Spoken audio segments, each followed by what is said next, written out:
Welcome to the CFO Show. I'm your host, Melissa Howatson, CFO of Venice Solutions. In almost every organization, the most important resource that we have is our people.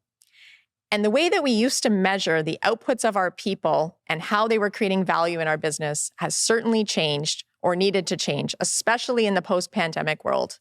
What used to matter and those metrics we used to look at simply don't cut it anymore. This begs the question, what are the most important people metrics that matter? Fortunately for today, I have a great guest joining us. I had the pleasure of hearing him speak recently at a conference, and I was taking pages and pages of notes.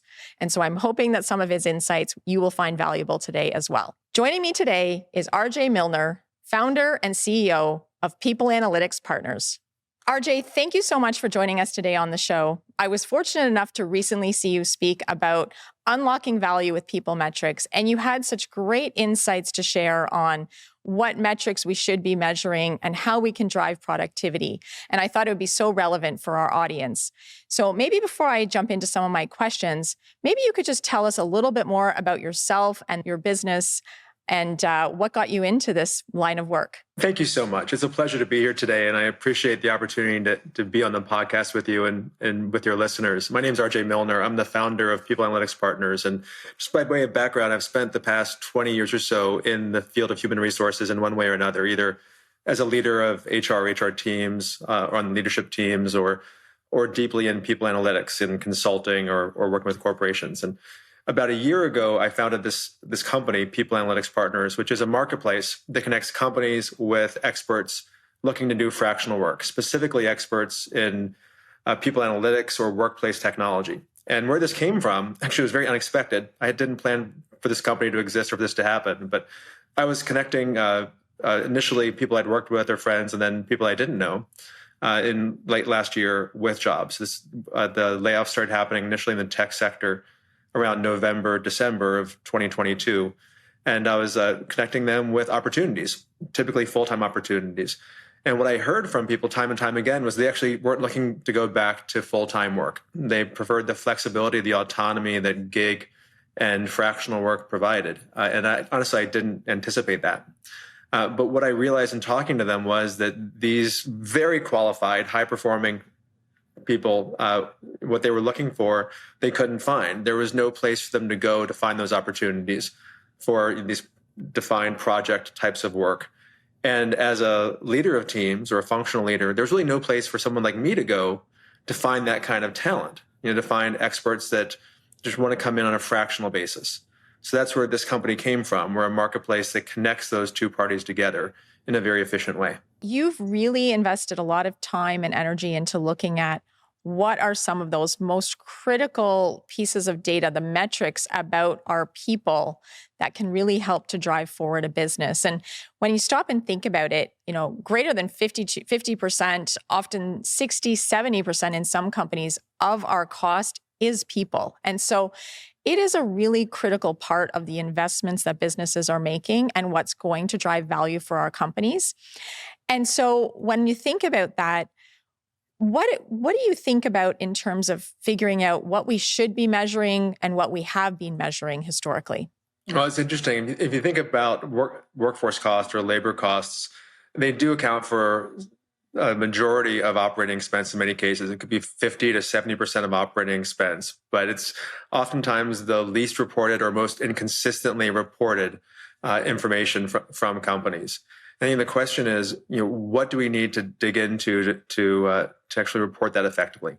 And for a long time, it's been very basic things like headcount or the distribution of employees geographically, things like this. But it doesn't really get to core elements of productivity and cost. When we're thinking about the labor force, those are the things that I think we need to dig into. Sure, there are elements like how many people do we have, and how are they distributed? Those basic demographics, those are important. But more than that, we need to understand how's our workforce contributing to the bottom line, whether it's kind of driving profitability, driving the productivity of the organization. How are we reducing cost associated with that workforce, if that's in fact one of our objectives? And there are also very important things that we should be talking about and reporting around the well-being of our workforce. And the more I think about how we unlock value, so how we use the workforce that we have to unleash more productivity in the organization, it's those types of metrics that I'm really keying in on. And when you kind of break those metrics down, I think you can also look at them in terms of leading and lagging indicators. So oftentimes we'll think it's something like headcount or turnover. Those are important. Those tend to be lagging indicators. So it's important to measure those to understand our progress. But there are leading indicators, things that can be drivers of those outcomes that we really need to understand. And understanding the kind of the trends in those or the inflection points in those metrics can be incredibly important. And what would be some of those leading metrics? What you've talked about, I think, what are some of the lagging ones, but what would be some of the leading ones that you think forward-looking organizations are really starting to double down on understanding? Yeah, they're not intuitive. So it's interesting. If you think about the lagging ones, these are ones that would naturally come to mind if you're thinking about a people dashboard or a human capital dashboard. So think about voluntary turnover costs, which on average could be about a third of salary. They could be much larger for professional or executive populations. You can think about profit per full-time employee. These are typical kind of lagging indicators, things we might want to measure. If you think about the leading indicators, these are elements that drive or have a more probabilistically causal impact on those outcomes. And so those are things you might think of like psychological safety and trust. So psychological safety is how comfortable people feel, voicing their opinion, taking a risk. That leads directly to teams' ability to innovate and perform at a high level to learn. Trust, very tightly linked to performance. Belonging, senses of belonging, which are oftentimes picked up on employee surveys, have a high linkage to performance, lower absenteeism rates. And so those are the kind of things we might look for from a more kind of accounting basis. Also looking at the dollar spent on employee compensation and benefits as a function of profitability.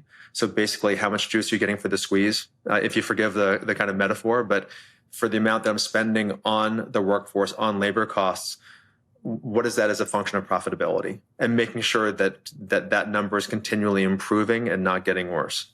As these things become more important, that focus on, for instance, productivity and making sure we're driving outcomes and putting the money in the right places, why do you think that the urgency is even higher now on getting the right metrics? I think because in many cases, the margins are tighter. For a lot of organizations. So we need to think about all aspects of our business, and the workforce has been one where honestly, we haven't spent as much time unlocking that value. Also, I think because our people are demanding that, right? So we've been in an era of war for talent since the 1990s, and that's been oscillating up and down. But increasingly, our employees are asking for that. And so the business has a drive for increasing productivity, and productivity has kind of been flatlining since 2011. We're seeing a little bit of an uptick now, but the businesses need more productivity in a way that's sustainable, and we're not just in a way that's not burning the candle from both ends. At the same time, our employees are asking for more. They're asking for a better employee experience, and I think work from home is one of the things that we've got on our docket for later on we can talk about. But our employees are asking to be engaged. And to deliver business results, but in a way that might not be the way we've done it in the past. And when you have these two vectors coming together, it kind of forces us as organizations, as businesses, in my particular discipline in human resources, it's asking us to really think more creatively and take a more data-driven approach. And that's where I think these metrics become increasingly important. And not just the metrics, but using those metrics to think about interventions differently. So how do we use this data to take an action that we may have not taken before, to take an intervention, to change the way employees experience their work and their job? So what would be an example of that where you've seen the data showed you something and then that you use that to help drive the intervention? I think maybe a couple different ways. Let's use something on the learning and development exam side of the house. Which is notoriously difficult to measure in a lot of organizations, and then we can use something on the kind of the productivity side, which is pretty new. So learning development is really tricky to measure. We know it's important. I think we all feel that intuitively, but it's difficult to put a number on it. And it's one of those areas where we can fall into tracking things with activity metrics instead of outcome metrics. So many times when you think about training or development programs, we might try to measure that with something like, well, how many people have taken the class, or how many hours of training have we used? And we default to these types of this type of reporting, which is really activity based. It doesn't tell us how good the training was, or has that training impacted the business, but it's just telling how many people have gone through it, right? One of the things in another organization that we looked at was, well, what is that training actually trying to accomplish? And with a specific leadership training for senior executives, that company was trying to build cross-functional networks. And we knew that through those cross-functional networks, that was the key to driving more performance. That organization that typically had silos, people would grow up through silos. And at the executive level, we really needed people to see across the entire business and have interpersonal relationships across different lines of business. And so by understanding the objective of the training, and not just looking at how many people are going through it, but by understanding the objective, we could say, well, let's measure professional networks of the people going in during the training and then after the training. And we can look at network expansion. And that'll be the way we track this to see if it's successful or not. So it's really getting to what business problem are we trying to solve, understanding that problem, measure that problem, and look at the outcome. And so that helped us refine the training. Moving to the productivity side, one of the things that we've seen kind of get in the way of productivity the most is actually meetings and meeting culture. So it's collaboration. So collaboration can be tremendously beneficial to productivity. We need to collaborate to learn and to grow, develop, to build new things. But there can be collaboration overload in a lot of different ways. And there's a fantastic researcher out of Babson College, Rob Cross, that talks a lot about this. But one of the things that we found when I was at Uber, for instance, was that just after the pandemic, collaboration hours were 90% higher than they were pre-pandemic. I think you saw this at a lot of organizations. Microsoft has done fantastic work on this, documenting this. But as people went from being in office to working from home, this kind of communication that we're on right now, but video conferencing became the primary means of communication, right?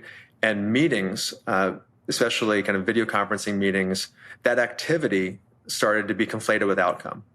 And I mean, we found people being in more meetings with more people for more of the workday. I think in our particular case, meeting volume went up by about 30%. The number of people in meetings went up by about 45%. And so you can imagine kind of the flywheel that gets created, where you're in more meetings with more people more of the time. But that activity doesn't necessarily lead to productivity. In fact, we found it to be the opposite. And what went down during that time was focus time. And by focus time, I mean having 2 or more hours of uninterrupted time to be able to focus on a project or task. But that focus time actually went down by about 30%. Well, all the meetings were going up. Naturally, one goes up, the other one has to give. But what we found during that time was that focus time was actually very strongly linked to productivity, both employees' perception of productivity and actual business measures of productivity.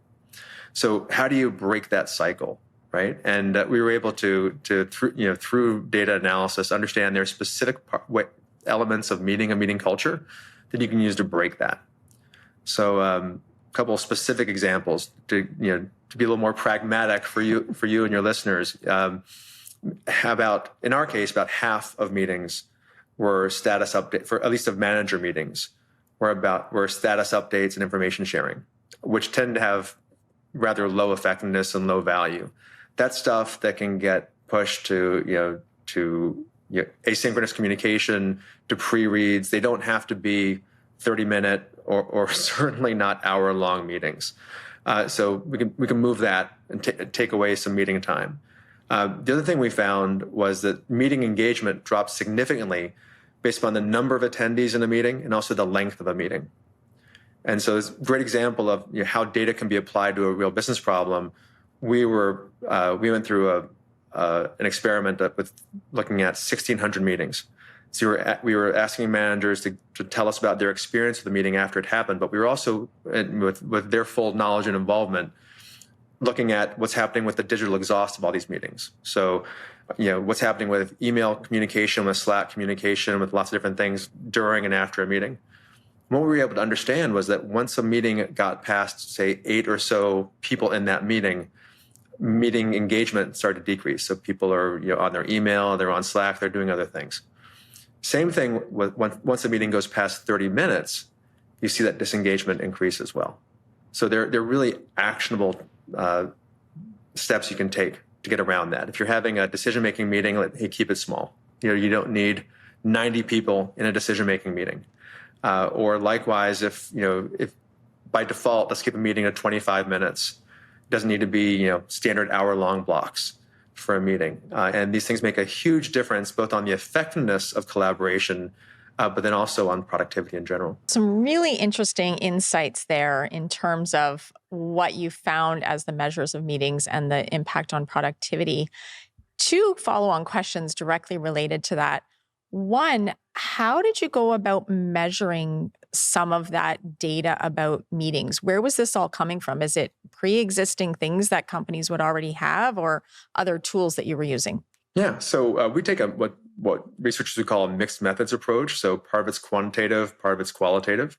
By quantitative, I mean you're deep in the numbers, data scientists, and that type of thing. The qualitative piece is more through kind of surveys, interviews, focus groups. And I think it really depends on where a company is, what tools do you have, and that can drive the level of sophistication of the approach. But you can do a lot with a little. So just by surveying employees, you can learn a lot. One of the things that we discovered fairly early was that a great proxy for employee productivity is asking employees how productive they feel. So we can grab all kinds of measures of business productivity. And when we tracked it back to a few simple questions of asking employees how productive they feel, they line up very closely to one another. So a great takeaway for folks, if you're asking employees how productive they feel, they'll give you a pretty honest response. Or at least that was our finding. And that lines up with business measures of productivity. Similarly, if you think about it, asking employees, are your meetings effective? Are you spending too much time in meetings? Those types of questions on a simple survey can yield you a lot of information back, or doing focus groups or different types of interviews. You can learn a lot that way without a sophisticated data background. In our case, with that kind of study I was just sharing with you, we did a lot of that type of work, but we were also looking at the data in the background. So we were able to understand how employees are connecting with one another, which is called organizational network analytics. We were able to look at that through passive or ambient data. We were also looking at work activity data. And we always looked at this at an aggregate level, so it's not personally identifiable. And it's really important from a data privacy and ethics perspective. But that work activity data are things like how many hours are people spending online? How many hours are they spending at work? What kinds of work are they doing?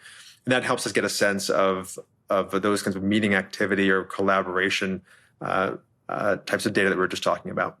Excellent. And you talked about networks as well as another one of the ideas of leading indicators.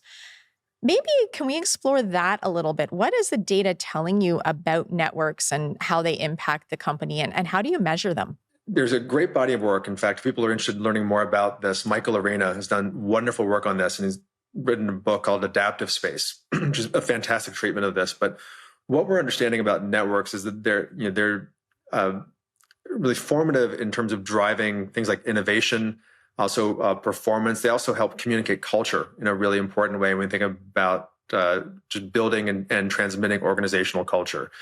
But oftentimes we don't really understand the networks inside our own organizations, whether it's who's networked with whom, who the influencers are in our own culture, or how to transmit ideas through our organization.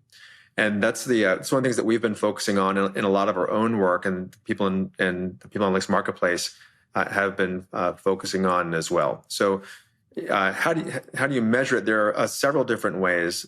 We mentioned kind of survey-based approaches, qualitative approaches versus more quantitative or database approaches, that exists with measuring networks as well. From a kind of qualitative approach or survey-based approach, you can just ask people simple questions like, who do you go to for advice? Who do you go to when you need help? Things like this. And that's a way to start understanding networks. Who's connected to whom? Who are the influencers? Where are the kind of collaboration or choke points inside of an organization? And through questions like that, you can understand where there are nodes in the organization that are connected that might be isolated.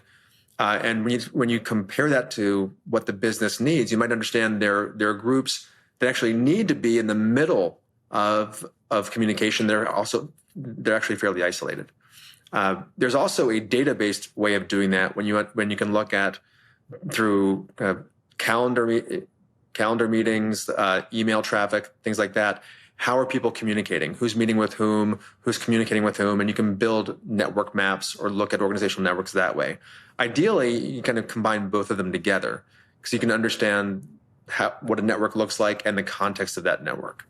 Really, really interesting stuff. And so when I think about that, as we're looking at the networks for employees, what that'll mean to productivity, what has some of the data told you? What are some of the measurable outcomes of correlations that you've seen there or impact on business? Yeah, so we mentioned a little bit, we talked a little bit earlier about the role that kind of meetings and collaboration play with productivity, that idea of your meetings going up, especially kind of post-COVID, focus time going down, the impact of focus time on productivity. So that was a big one. We also looked at the role that meetings play with productivity. That there were specific changes to kind of meeting culture or how meetings are done that can give focus time back or give time back and drive a lot of productivity. In that particular case, for instance, when we were able to increase focus time for managers' productivity went up 16%. So there are big changes that you can affect with little tweaks to how the organization works and behaves. But we're also seeing other things, like, for instance, when you think about employee onboarding, the faster that an employee can build a network, the higher you can expect their performance to be, and that's intuitive. You would think that, right? So if I'm able to introduce an employee to more people that can help them do their job more effectively earlier, I would expect them to be more effective in their job. But getting that network right and then introducing it quickly, that's where the nuance is, and that's also where a bit of the art and the science combine. And a good example of this is if I bring a new employee on, do I have a sense of what roles or what people might they need to talk to right off the bat to be effective in their role, and then can I make those introductions quickly? And that's one of the kind of best practices that we're seeing, and we've seen it lead to much higher performance earlier on. In fact, if you look at kind of identifying higher potential employees, so the people that might have a faster promotion trajectory earlier in their careers, one of the traits that we often see among those high potentials is the ability to build networks faster. That's really good, useful information, both to help understand where you're going, but also intervene where maybe the networks aren't being built quickly enough, or what can you do as a business to help break down those barriers so that people can be effective more quickly. For your audience, especially on the finance side, one way to think about that too that might be interesting is from an M&A perspective. So some of the work that we've done is around M&A integration. And I think one of the challenges that we often face, especially if you're doing a lot of M&As, is thinking through how well are the acquisitions integrating into the host company or the acquiring company. And you can kind of think about it anecdotally, but sometimes it's hard to actually see, then understand the right interventions to make. Going back to my earlier point about the use of the data is around identifying the right actions to take. And one of the projects that we've taken on is using network analytics to do that. So if I can understand, let's just imagine I've got 5 acquisitions that happened over the past year or 2 years. Let me look at the employees in the acquired companies and their networks. And are their networks mostly with the legacy company, or how are they spreading out with the company that acquired them? And you can see, is the company ring fenced? And was it intended to be ring fenced, or are they building networks with the rest of the larger company, how quickly are they building those networks? And you can get a good proxy of how well that company is integrating. And is that moving according to plan, or is it not moving according to plan? And see exactly how. The other thing that we found to be useful is trying to identify those high value or high potential employees in an acquisition, even potentially during due diligence, if you can get the right data. But there are certain traits I was mentioning earlier, like, for instance, the ability to, the strength of internal networks, the strength of external networks, not necessarily managing up, but actually the strength of peer-to-peer and down hierarchy networks. Those tend to be differentiators of high potential employees.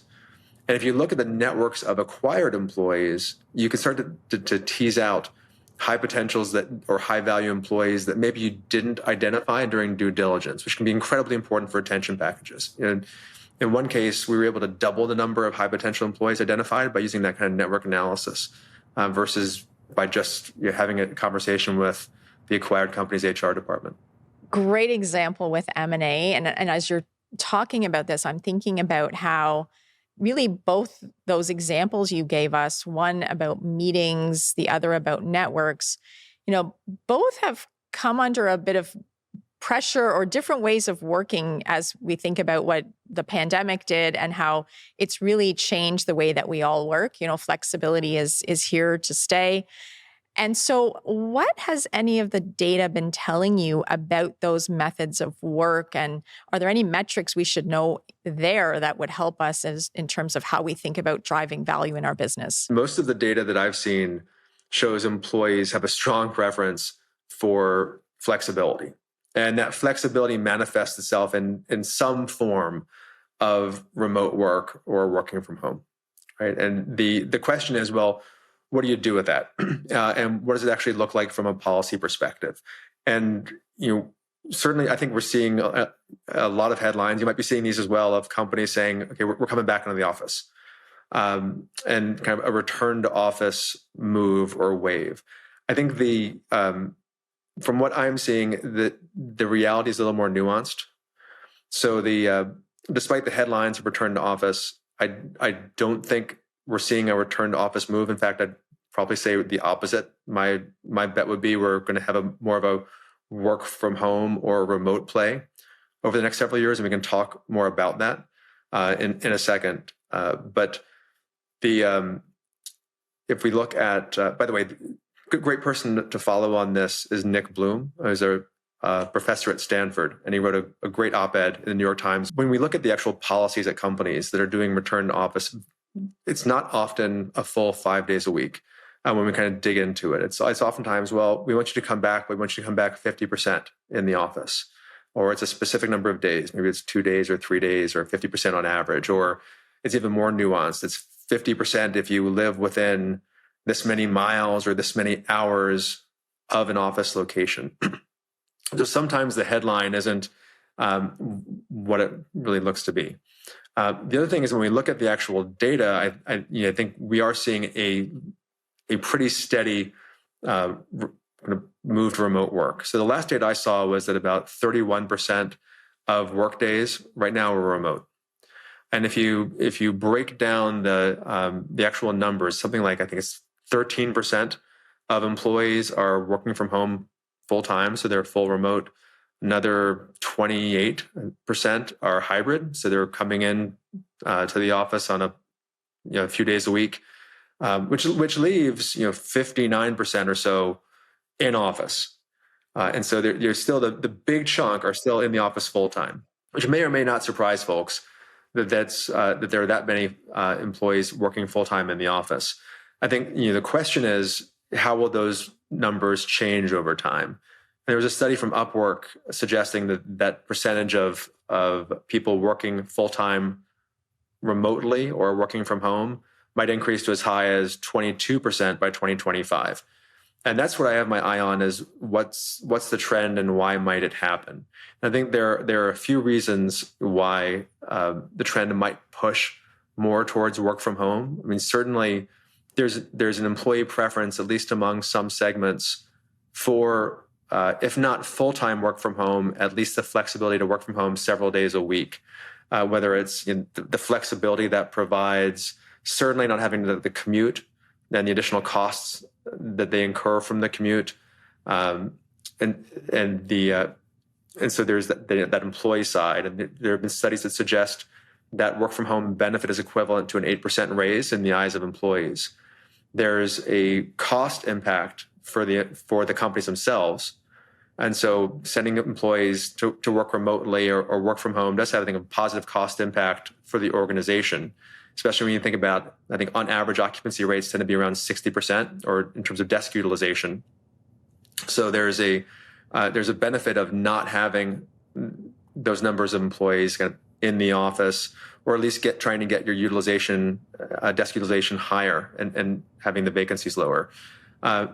Interestingly, there's an ecological impact, an environmental impact as well. I saw a study from the National Academy of Sciences just recently that was estimating that just by going from a full 5 days in the office to fully remote reduces an employee's carbon footprint by 58%. If you think about the commuting, the energy costs from the office, the home energy costs, and then the non-commute travel. So that's a fascinating angle, which is often not considered. But adding all these things up, I do kind of see the trend moving towards more work from home and not more in office. So if that's the new trend, then that makes me think about how we make sure that we're still helping build employee networks, using meetings productively. Any advice you would have for leaders as they think about that onboarding experience and helping employees boost their networks in that environment? What's working the best? I think the key word is intentionality, and I mentioned Michael Arena earlier. I highly recommend his work because he's done tremendous research and case studies around this. But it's intentionality around the use of space and also the intentionality around kind of how we interact, both face-to-face and then remotely. So let's just kind of break those apart into two pieces. First, intentionality around the office space or the use of space. So I don't think office space is going away by any stretch, but I think we do need to think differently about how we use office space. So for a long time, I don't think it would be incorrect to say a lot of organizations thought about office space as some place to house employees while they work. That's not the way I see office space being used by leading organizations or thought of by leading organizations now. I think office space or the physical space is space to collaborate. And so moving away from desk space and hoteling and cubicles and all of that to more open space, collaborative space. And when we bring people in, what's the most effective way to have them collaborate, right? And then even being more intentional about where they are to collaborate most effectively and kind of meet the people they need to meet, which brings us into that second category of let's be intentional about in-person time versus remote time. And the studies around productivity and work from home are all over the place when it comes to productivity. In our own work, we found that employees that are working from home versus working primarily in office, the productivity is a wash. They're equally productive. In the academic studies, we've seen everything from down X% to up X%, like from down 10 to 20 to basically up 10 to 20. And so it's all over the place. And what it really comes down to is, to your point, how are managers actually working with their teams in either a remote, hybrid, or in-office environment? And getting back to that point about intentionality, there are certain use cases where being face-to-face just works better.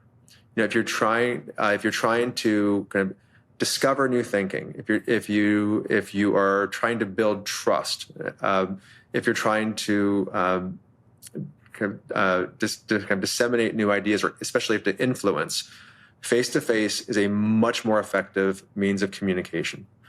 For a lot of other types of work, it really doesn't matter. And in fact, face-to-face can be less effective because of the distractions that happen in an in-office environment. So if we think about what type of work needs to get done, that should determine the mode that I'm in. Am I heads up? Am I in office? Am I heads down, working from home?